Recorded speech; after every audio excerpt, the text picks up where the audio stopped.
پوری دنیا میں ہمیں ان کے ساتھ رہنے کے لیے، ان سے مقابلہ کرنے کے لیے اور ان کے ساتھ سب کچھ معاملات ڈیل کرنے کے لیے ہمیں انگلش بھی زبان سیکھنی اور سرکاری طور پر لکھنے پڑھنے کے لیے بھی کرنی پڑتی ہے، لیکن جو ایکچولی قومی زبان ہے وہ اردو ہی ہے۔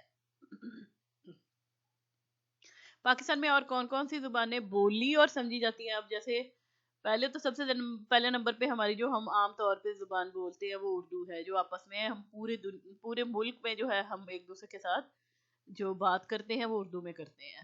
اس کے علاوہ جو کچھ جیسے علاقوں میں صوبوں میں، جیسے صوبوں میں بولی جاتی ہے جیسے پنجابی، پنجاب میں زیادہ تر پنجابی بولی جاتی ہے، لیکن یہ دوسرے صوبوں میں بھی جو پنجابی ہیں یا اور لوگ ہیں وہ بھی سیکھتے ہیں۔ اور اس کے بعد جیسے سندھی ہے، پھر بلوچی ہے، اسی طرح جو ہے خیبر پختونخوا کی، وہ سب کی زبان علیحدہ علیحدہ پشتو، ٹھیک ہے۔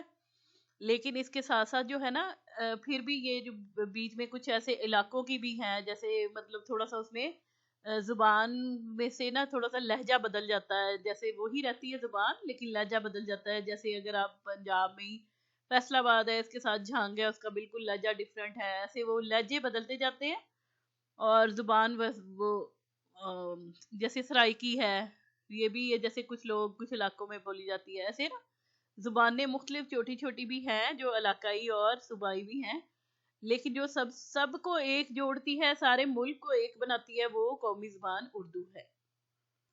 آگے آ جائیں تو یہ ہے مشق شروع ہو گئی ہے، پڑھیے۔ سبق کی درست تلفظ سے بلند خوانی کیجیے، ہر طالب علم باری باری چند سطور پڑھے۔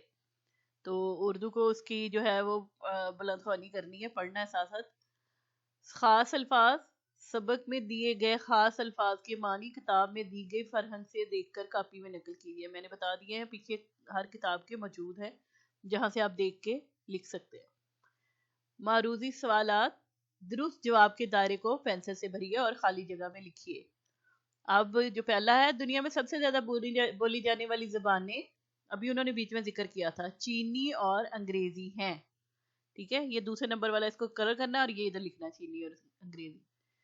اب ہے دوسرے نمبر پہ پاکستان کی قومی زبان، اب دیکھیں سندھی، انگریزی، اردو، فارسی، تو اردو، یہاں پہ اردو لکھی جائے گی، ٹھیک ہے، اور اس میں کلر کیا جائے گا۔ پاکستان کا پرچم پاکستان کی پہچان ہے، ٹھیک ہے، صوبوں، شہروں، دنیا نہیں، پاکستان۔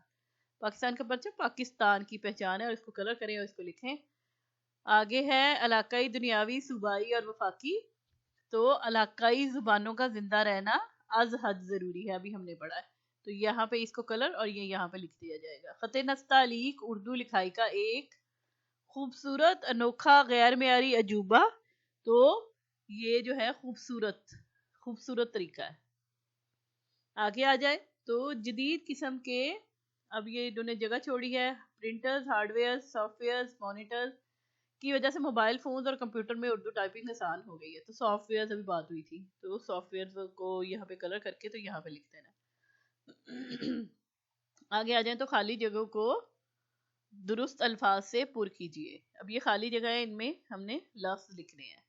ہم اپنے خیالات، احساسات اور جذبات کا اظہار زبان کے ذریعے کرتے ہیں، ابھی پڑھا تھا ہم نے، پیچھے جا کے بچہ دیکھ سکتا ہے، جو بھی ہم نے پڑھا تھا وہ سبق میں سے دیکھ کے تو یہاں پہ لکھ سکتا ہے۔ اردو کا شمار ایسی ہی بڑی زبانوں میں ہوتا ہے، قومی زبان ہونے کی وجہ سے اس کی اہمیت اور بڑھ گئی ہے۔ تمام صوبائی اور علاقائی زبانوں کی اپنی جگہ اہمیت ہے۔ اردو خط نستعلیق کے اپنے قوانین ہیں، رولز۔ سوال جواب، سوالوں کے جواب اپنی کاپی میں لکھیے۔ یہ سوال لکھے ہوئے، اس کو دیکھ دیکھ کے جو جواب ہے وہ پیچھے سے صفحوں پہ سے دیکھ کے لکھیں۔ میں بتا رہی ہوں، آپ ساتھ ساتھ لکھ لیں۔ اردو بولنے اور سمجھنے والے دنیا میں کہاں کہاں موجود ہیں، تو ہم اس کا جواب یہ دیں گے کہ پوری اردو زبان بولنے والے پاکستان، بھارت اور لگ بھگ پوری دنیا میں پائے جاتے ہیں، ٹھیک ہے۔ لگ بھگ کا مطلب خود تھوڑا بہت، جو یہاں کے گئے ہوئے لوگ ہیں کچھ ویسے، وہاں پہ جو بچے پیدا ہوئے جو انہی مطلب پاکستان اور انڈیا وغیرہ میں سے گئے ہیں، تو وہ سمجھتے ہیں، وہ اردو اور اس کو جو ہے نا سمجھتے ہیں، اس زبان کی۔ زبانیں کس لیے بنی ہیں؟ تو زبانیں آپس میں رابطے کے لیے بنی ہیں۔ قومی زبان ہمیں کس چیز سے بچاتی ہے؟ قومی زبان علاقائی سوچ اور تعصب سے بچاتی ہے۔ پاکستان کے صوبوں میں اردو زبان کی کیا اہمیت ہے؟ اردو عام فہم یعنی عام طور پر سمجھی جانے والی آسان زبان ہونے کی وجہ سے چاروں صوبوں میں سمجھی اور بولی جاتی ہے۔ آگے ہے، ہمیں دنیا میں کیا چیز عزت دلوا سکتی ہے؟ تو پاکستانی ہونے پر اعتماد اور اپنی زبان اردو پر اعتماد ہمیں دنیا میں عزت دلوا سکتا ہے۔ تو آگے ہے، خط نستعلیق سے کیا مراد ہے؟ خط نستعلیق دراصل اردو کا ایک خوبصورت رسم الخط ہے، رائٹنگ سٹائل، ٹھیک ہے؟ جیسے مختلف رائٹنگ سٹائل ہے تو وہ اسی طرح یہ اردو کے لیے خط نستعلیق یوز کیا جاتا ہے۔ آگے ہے، دیے گئے الفاظ کو اپنے جملوں میں استعمال کیجئے۔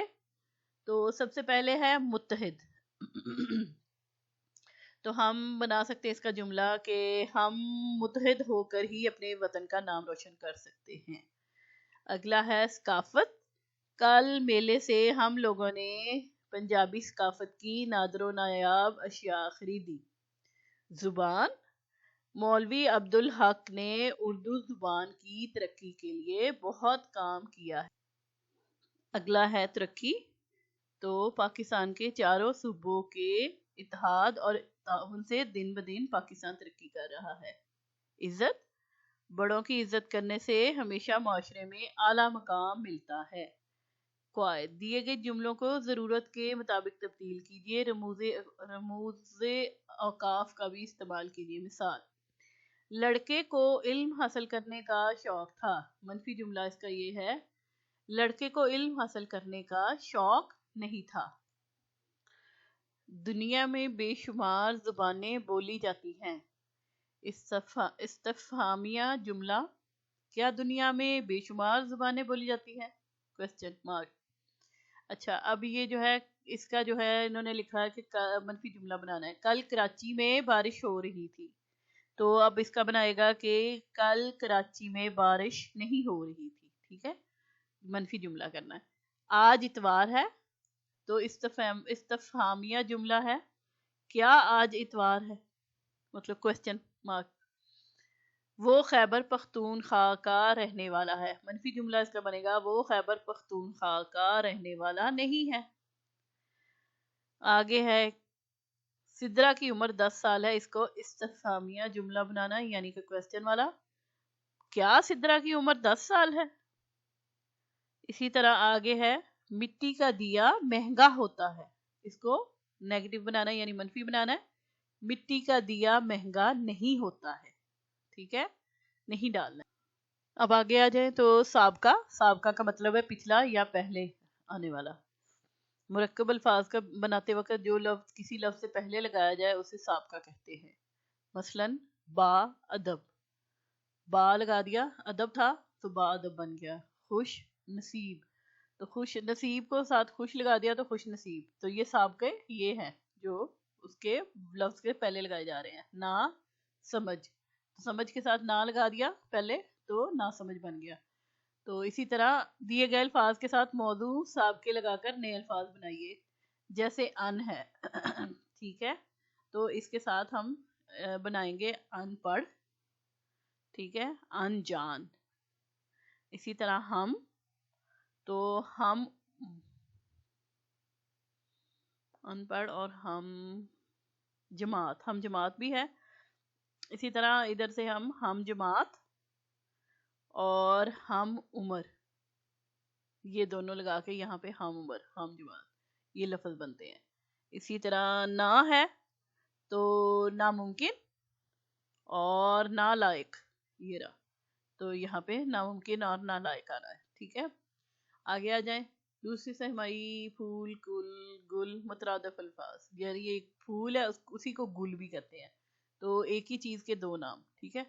ہم معنی الفاظ کو مترادف الفاظ کہتے ہیں، جیسے قریب کا مترادف پاس ہے، یعنی قریب کا مطلب بھی وہی ہوتا ہے اور پاس کا مطلب بھی وہی ہوتا ہے۔ سیاہ کا مترادف کالا ہے، کالا اور سیاہ سیم ہے۔ اسی طرح دیے گئے الفاظ کے مترادف الفاظ لکھیے، ٹھیک ہے؟